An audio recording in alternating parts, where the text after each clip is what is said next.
Bonjour à tous et ravi de vous retrouver sur ce nouveau numéro. Aujourd'hui, nous allons recevoir une jeune femme qui fait des vines, une de ces youtubeuses que beaucoup de jeunes admirent.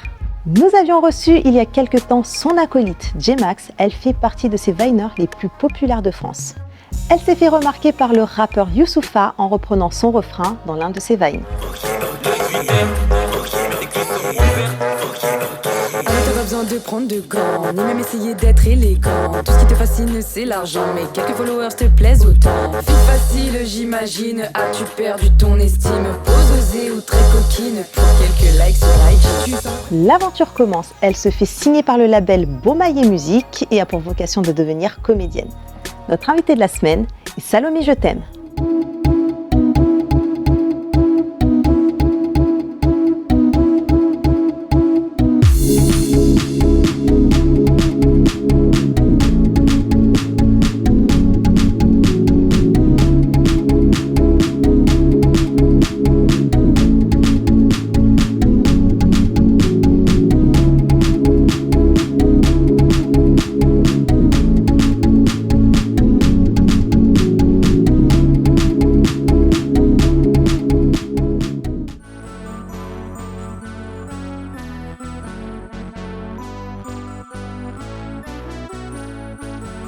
Alors bonjour Salomé, merci d'être avec nous aujourd'hui. Ça me fait plaisir. C'est gentil. Alors tu as 20 ans, tu es d'origine gabonaise, capverdienne et russe. Oui. Donc un sacré métissage. Tu es vineuse et comédienne, tu t'es beaucoup inspirée des Américains. Et là, c'était le déclic. Donc tu étais chez toi, tu t'ennuyais et tu as décidé de faire des vines. Est-ce que tu peux nous raconter? Oui, je me suis inspirée plutôt de ma vie, mais c'est le fait d'avoir vu leurs vidéos à eux qui m'a permis de me lancer. Et donc j'ai passé tout mon été à regarder les vines américains, c'était vraiment, ça me faisait trop rire. J'avais besoin de me distraire toute seule, du coup j'ai publié 2-3 vidéos et ça a fait marrer mes potes, du coup ils m'ont dit continue et ça a pris comme ça. C'est parti en crescendo. Ouais. Alors tu prends des cours de théâtre et d'improvisation à l'atelier Juliette Molt, Oui. Car tu as vocation à devenir comédienne. Faire des vines c'est quand même assez différent du métier de comédienne. Qu'est-ce qui t'a poussée à devenir comédienne? Je pense que j'ai toujours eu envie de faire ça. En fait, j'ai toujours été attirée par l'artistique. Qu'est-ce que ça t'apprend ces cours d'improvisation en tant que comédienne? Alors, je prends des cours d'impro, de théâtre, de cinéma, de chant et de piano. Ah, de chant et de piano aussi. Oui. Génial. J'ai vraiment envie de savoir toucher à tout. Oui. J'ai toujours eu envie de faire du piano, donc quand ma prof de chant en fait, m'a proposé de me faire prendre des cours de piano, j'ai dit oui direct. Oui. Sinon, les cours d'impro, ça m'aide vraiment à m'ouvrir. Parce que les gens s'imaginent comme je suis à l'aise face à ma caméra, que je suis forcément à l'aise en vrai, sauf qu'une personne qui vient m'interpeller dans la rue que je connais pas du tout, je vais avoir l'air très timide. Exactement. Au premier abord, et du coup il faut absolument, j'ai pas le choix, casser cette timidité, parce que je peux pas être invitée à une émission un jour ou voir les personnes qui me suivent, des fans, croiser des fans et puis être toute timide. Exactement. Parce que c'est pas du tout mon image et qu'en plus en vrai, avec mes potes, je suis pas comme ça. Oui, et donc ça a cassé ta timidité? Ça a pas encore totalement cassé ma timidité. Encore, oui. Mais ça aide beaucoup en fait. Ça aide à se lancer parce que t'as pas le choix. Dans l'improvisation. Ta timidité, t'as posé des soucis dans la vie ou alors Non, parce que je suis pas si timide que ça. D'accord. Je suis pas si timide que ça. C'est vraiment quand je me sens pas chez moi en quelque sorte. Alors est-ce que tu as rencontré des difficultés à t'imposer du fait de ton jeune âge, du fait que tu sois une femme aussi, une jeune femme dans ton milieu? Honnêtement non. Non? Peut-être parce que j'ai un certain caractère et que naturellement je vais m'imposer pas en étant sauvage ou en étant impolie ou quoi.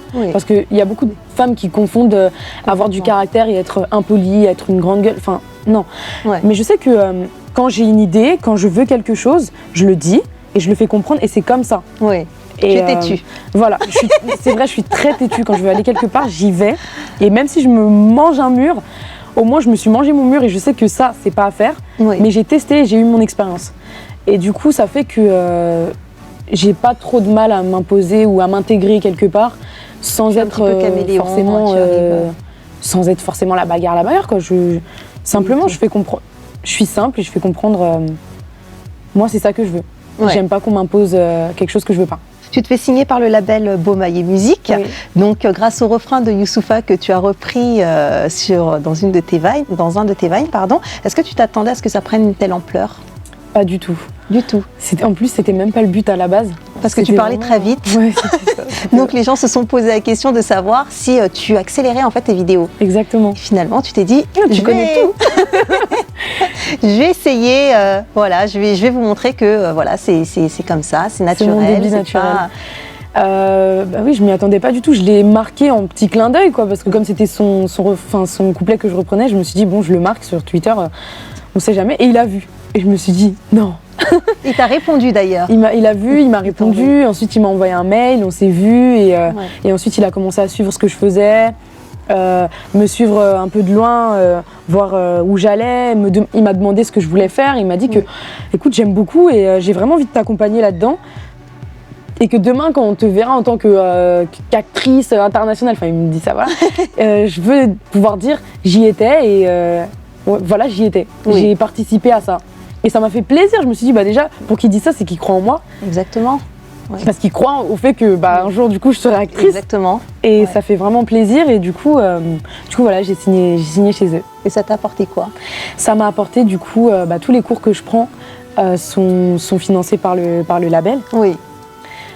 Ils mettent pas mal de choses à disposition en fait. Oui. Par exemple le clip Je suis plus clair qu'elle, Instagram bloqué, à chaque fois c'est eux qui la réalisation, la production a été faite par le label. Pour tout ça. Là par exemple le matériel que j'ai pris pour mes sketchs, l'appareil photo, ça a été financé par eux. Enfin, ils m'aident. Il suffit que, et puis ils m'enferment pas, il suffit que je leur dise écoutez, j'ai besoin de ça. Et voilà, ils m'aident. D'accord. Et c'est génial parce que j'ai toute ma liberté artistique. Alors, tu es aussi dans un créneau événementiel. Donc, c'est assez original en France, donc c'est les Blackout Parties. Oui. Donc, avec J-Max, vous faites des tournées à travers le monde finalement, donc Europe, Canada, un peu partout. Oui, mais ça, c'est pas avec les Blackout Parties par contre. D'accord. En fait, les Blackouts, on voudrait vraiment exporter ça dans toute la France. Oui. Parce que pour le moment, on n'en a fait que sur Paris. D'accord. Et donc, c'est un concept qui existait, mais qu'on a remis un peu à la page. Oui. C'était donc les après-midi parties pour les jeunes qui peuvent pas aller en boîte et parce qu'ils sont mineurs. Donc c'est pour les moins de 18 ans. Voilà, pour les moins de 18 ans, mais nous on en fait pour moins de 18 et plus parce que notre public il est pas que en moins de 18. Oui. Et du coup, à chaque fois, en fait, on a remarqué qu'à chaque fois qu'on allait dans une boîte, qu'on avait une prestation en boîte de nuit quelque part, tous les mineurs nous disaient et nous on peut pas aller en boîte. Du coup, on s'est dit on va faire des soirées que pour vous. Et donc c'est en après-midi, mais vous allez voir que c'est comme une soirée. Il y a des consommations, il y a pas d'alcool, mais il y a des consos gratuites qui sont comprises dans le ticket. Il y a à manger, il y a un DJ et le cadre il est vraiment génial. Et on est là avec eux, on est vraiment avec eux, quoi. On danse tous ensemble, on rigole, on passe toute l'après-midi ensemble, c'est génial. Nous, on s'amuse et ils s'amusent, donc c'est bien pour tout le monde. Et on aimerait exporter ça partout dans la France parce que du coup, vous n'avez pas de province nous disent justement, ils nous disent et nous, c'est bien, vous avez fait pour les mineurs, mais nous, on n'est pas à Paris. Et oui, donc on voudrait exporter ça. Donc il y a une forte demande. Il y a une forte demande et ça fait vraiment plaisir. Et il y en a de plus en plus à chaque blackout. Et qu'est-ce que vous organisez d'autre dans l'événementiel ? Ça, c'est ce que nous, on organise vraiment de notre côté. Oui. Et donc, avec Beaumaillé. Oui. Et Nadera qui s'occupe d'une grande partie de ça. Et sinon, les voyages qu'on a fait, par exemple, Jay au Canada, au Congo, au Gabon. C'est pour des œuvres caritatives. Au Canada, non. Mais c'était pour une soirée. Mais moi, j'y étais pas. D'accord. Et au Congo et au Gabon, c'était du coup pour des œuvres caritatives, oui. Et donc on a été faire une représentation sur scène. Et au Congo, on a été ensuite dans un orphelinat, donc distribuer des vêtements aux enfants et tout, passer du temps avec eux. Et c'était génial. Et t'as envie de t'investir un peu plus comme ça dans la vie associative, dans l'humanitaire? Oui, j'aime vraiment ça. Et d'ailleurs, si je pouvais même avoir ma propre association, ça me ferait vraiment plaisir. Mais pour le moment, si je me lance pas encore là-dedans, c'est parce que j'ai pas envie de bâcler quelque chose. Oui. Parce que les deux me tiennent vraiment à cœur. Oui. Et je sais que c'est sûr et certain, si j'arrive vraiment là où je veux, c'est sûr que je pense que je ferai mon propre projet par rapport à ça. Et, dans quel domaine? Comment ça? Les enfants? Pour les enfants malades, pour les orphelinats, Pour les enfants, parce que j'aime vraiment beaucoup... J'aime beaucoup les enfants, ça fait du bien d'être entouré d'enfants. que ce soit quand on est avec C'est que du bonheur et qu'on va leur rendre visite dans leur chambre d'hôpital. Oui. Les enfants, en fait, ils ont toujours cette petite joie de vivre. Nous, on arrive et on se dit, on va leur apporter de la joie. Et en fait, non, ils l'ont déjà. C'est le contraire, c'est eux qui nous en apportent. Et on se dit, on sort de là en se disant, on n'a aucune raison de se plaindre. Exactement. Tu as été animatrice sur la quotidienne de l'émission Hip Hop Paris Hip Hop 2015 qui passait sur François. Alors là, c'était une toute nouvelle expérience encore en tant que présentatrice. Oui. T'as pas envie de réitérer ton expérience? C'est à voir parce que j'ai pas envie de me mettre dans une case. Oui. Je suis pas encore reconnue en tant que comédienne. J'ai pas encore fait assez de projets. Oui. J'ai tourné un court-métrage, mais je suis pas encore reconnue en tant que comédienne. Oui. Donc j'ai pas envie de faire trop de présentatrice, d'émissions, et après qu'on me voit en tant que présentatrice alors que c'est pas ce que je veux faire. Oui. Mais c'était une super expérience. C'était vraiment drôle parce qu'en plus... Comment c'est arrivé?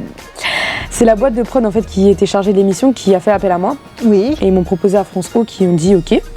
Et donc voilà, moi quand on m'a proposé ça, je me suis dit France O en plus, c'est quand même quelque chose. Donc je me suis dit pourquoi pas. Et en plus, toute expérience est bonne à prendre. Oui.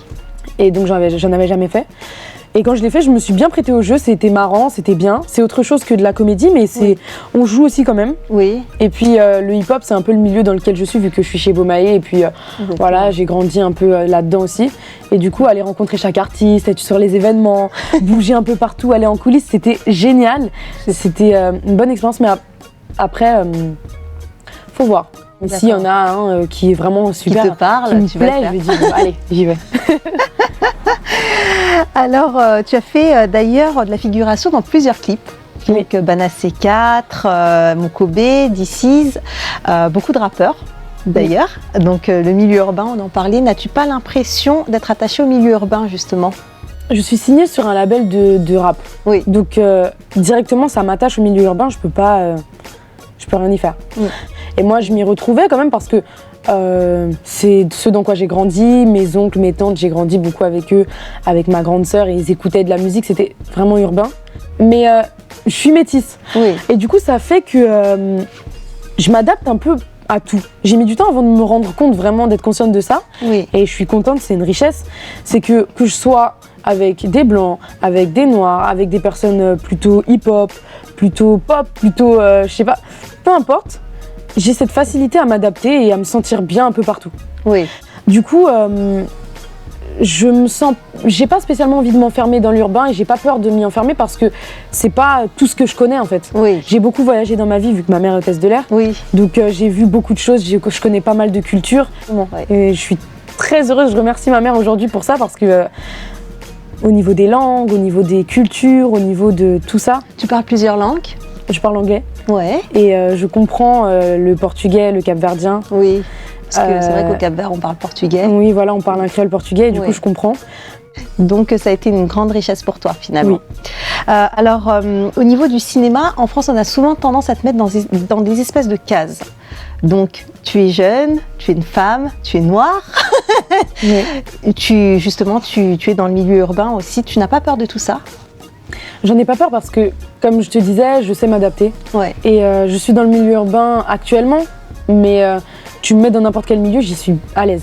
Donc j'ai pas trop peur pour ça, mais moi de toute manière, j'avoue, je vise l'international quand même. Mais tu as raison. D'autres choses ou pas du tout? L'actualité? Alors là, tout de suite, moi je continue la skis. Ouais, non, en fait, c'est des choses dont je peux pas encore parler. D'accord, c'est pas très concret. Et en tout cas, merci beaucoup, Salomé. Merci à toi, ça m'a fait plaisir. Je t'en prie. Alors, Salomé, un petit rituel s'impose en seconde partie d'émission. Tu seras face au miroir.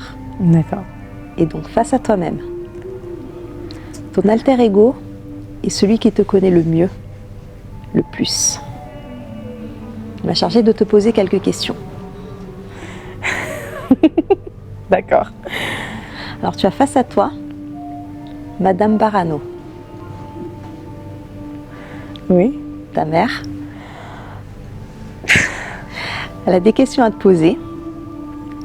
Ou alors des comptes à régler. D'accord. Alors Salomé, derrière l'artiste que tu es, se cache un individu à part entière, une personne. On aimerait connaître ta famille, ton vécu. Qui es-tu réellement? Alors, mon vrai nom, c'est Salomé Baranov. J'ai grandi à Brie-Contrebert dans le 77 avec ma mère et ma grande sœur et ensuite mon petit frère. Je retournais souvent au Gabon voir mon père. J'ai 7 sœurs. Non, 6 ou 7 sœurs. Et 2 frères. Donc une sœur de même père, même mère. Et tout le reste de mes frères et sœurs sont des demi-frères et sœurs. Mais bon voilà, chez nous on ne dit pas demi-frères et sœurs. J'ai une grande sœur que je ne connais pas, la plus grande, qui s'appelle Julie, mais je ne l'ai jamais vue. Et voilà, ma mère, elle a toujours été très protectrice avec moi.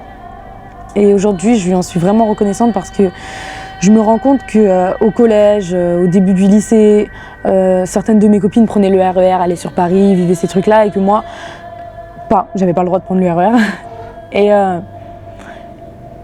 Et du coup, elle a su garder mon innocence, su préserver mon innocence. Et c'est ce qui fait de moi ce que je suis aujourd'hui. Grâce à elle, j'ai pas brûlé les étapes en grandissant. Elle a su aussi m'accorder de la liberté au bon moment.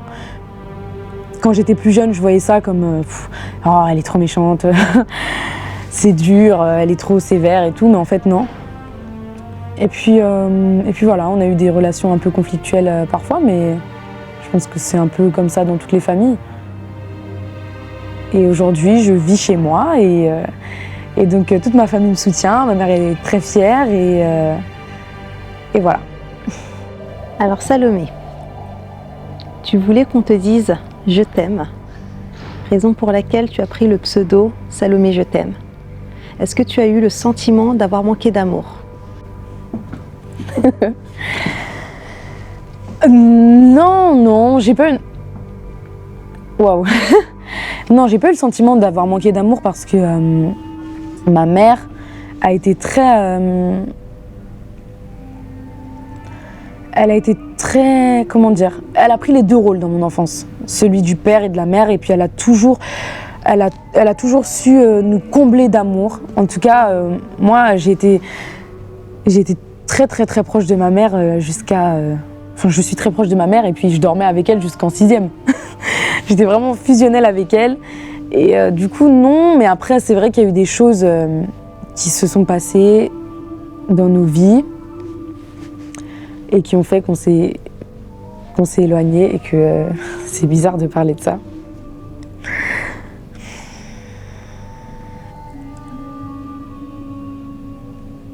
Bref, en gros, il y a eu comme une rupture. Waouh. Voilà. Je pensais vraiment pas du tout que j'allais avoir des larmes ou quoi que ce soit. C'est très gênant. Ouais, il y a eu comme une rupture, mais je sais pas. Mais je pense pas que c'est par rapport à ça que j'ai choisi Salomé, je t'aime. C'était vraiment un délire. Voilà. Alors Salomé, l'amour semble avoir une place importante dans ta vie. Oui. Es-tu en couple aujourd'hui? Oui. Mais je pense que cette partie-là, j'ai beaucoup fait l'erreur de beaucoup m'exposer. Et j'ai eu la naïveté de pas voir que les gens étaient pas forcément heureux pour moi. Et du coup, aujourd'hui, j'ai décidé de pas trop exposer cette partie de ma vie. Voilà. Alors, quelle est la pire relation amoureuse que tu aies vécue? En fait, chaque relation était différente, était bien à sa manière. Celle qui s'est le moins bien finie, c'était avec un garçon, je vais pas citer son nom, qui m'a trompée. Il est sorti en même temps avec moi et avec une autre fille. Pendant 3 mois, il était avec elle pendant qu'il était avec moi. Donc quand je l'ai découvert, évidemment, j'ai vu rouge, j'ai pété un câble. Enfin, j'ai pété un câble, pas tant que ça quand même, j'ai su me tenir. Mais j'ai plus eu envie d'avoir de ces nouvelles, je suis rentrée chez moi. Et donc le premier jour, il s'est excusé, il demandait pardon, enfin bref. Le baratin quoi, du gars qui trompe et qui veut récupérer sa copine. Et comme je répondais pas le deuxième jour, ça s'est très mal passé. Là, il s'est mis à mal me parler, à me dire des choses plutôt méchantes et blessantes, parce que je tenais à lui à ce moment-là. Et du coup, moi, comme il avait laissé des affaires à lui chez moi, j'ai pris ses vêtements, des jeans de marque, des t-shirts de marque, et donc j'ai mis des coups de ciseaux dedans. Et je les ai repliés soigneusement, j'ai tout mis dans un sac et je lui ai ramené chez lui. Et voilà, c'était ma petite vengeance. Et donc, quand ma mère l'a su, elle a trouvé ça complètement débile, elle était furieuse, elle m'a dit on fait pas ça, on découpe pas les vêtements des gens. Elle m'a dit c'est vraiment des vengeances de Cap-Verdienne, qu'est-ce que tu fais? Et donc bref, moi ça m'a soulagée et après je suis passée à autre chose, je me suis dit c'était un connard. Et voilà. Alors Salomé, pour finir, tu devras m'improviser un petit sketch de 30 secondes. Alors, tu es éprise de ton acolyte, J-Max, les Tantines d'Afalgan, et contre cette idylle naissante, elle est très en colère contre vous. Donc tu dois des explications à Tantine d'Afalgan. D'accord. Tu devras interpréter le jeu de rôle. Tu dois interpréter Tantine je suis fatiguée. Et moi? Voilà, tu devras interpréter le jeu de rôle. Donc Tantine d'Afalgan et Salomé. Tantine, je ne saurais pas l'interpréter. Je vais... Oh, Tantine. Bon courage. Ok. Et écoute, hein, Salomé, je vais te dire un truc direct. J-Max, c'est mon petit à moi. Tu le touches pas. Non mais Tantine, écoute, maintenant ça fait 1 an qu'on se connaît. Je m'en fous que ça fait 1 an ou je sais pas quoi. Hein? C'est mon petit, tu le touches pas. Cabonaise, va. Non mais Tantine, tu peux pas dire ça, en plus c'est raciste. Écoute, Jay il me plaît beaucoup et en plus tout le monde nous demande tout le temps si on est en couple et moi ça me fait quelque chose, tu vois. Je pense que je l'aime. Ah non! Non, moi je peux pas entendre ça là. Allez, je m'en vais. Au revoir. Alors Salomé, oui. L'émission touche maintenant à sa fin. Ne me regarde pas avec ses petits yeux, tu me regardes en se disant qu'est-ce qu'elle me regarde, tu t'écartes. Non, reviens ça. Reviens. L'émission touche maintenant à sa fin. Mais avant ça, sache que l'invité de l'émission précédente a décidé de te poser une question. Ok. Ou alors de t'imposer un gage. Ok. Ta mission sera d'y répondre ou de l'accomplir. Regarde, ça se passe par ici. Ok, alors salut à toi, prochain invité. Alors, je vais être un peu méchant parce que le gage qu'on m'a posé avant était assez difficile. Alors, s'il te plaît, prochain invité, est-ce que tu peux me rejouer la scène où Michel Gou trouve le petit copain de sa fille? C'est quand il dit Nyamorode, Batrade. Tu prends la bouche des filles comme ça, Nyamorode, Batrade, mais avec ta version. Voilà. Courage. T'es pas gentil.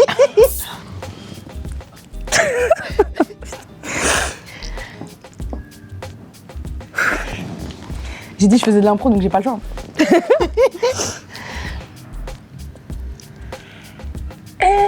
Starfallah. Hey! Nyamorode! La ilaha illallah. Hey toi là! Nyamorode! Je suis sa mère. Je suis sa mère. Retire ta bouche de sa bouche.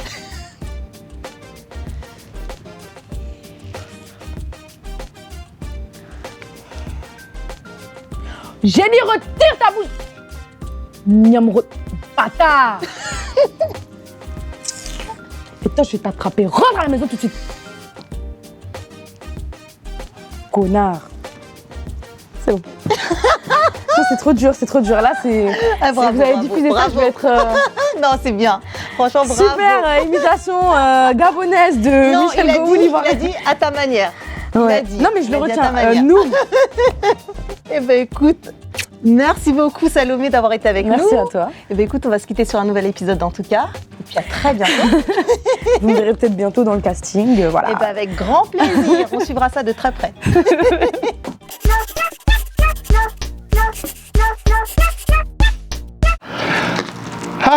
En tout cas, elle attendra.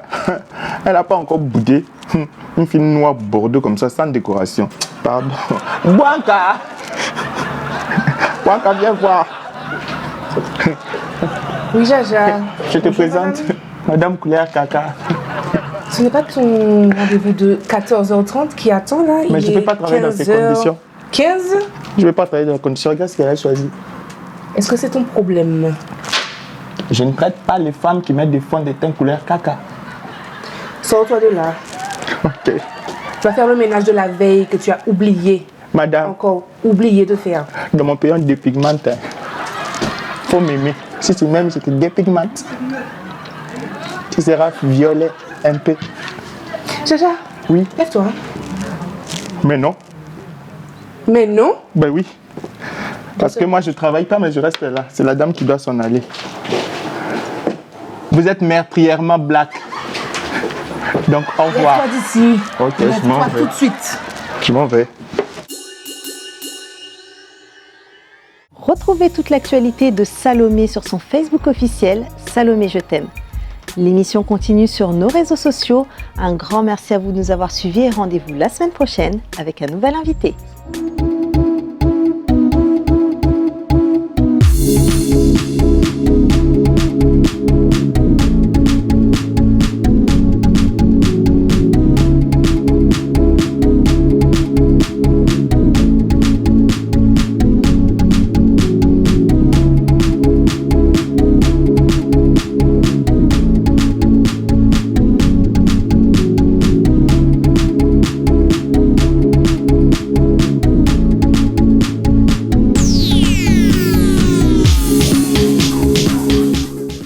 Mixup organise un jeu concours.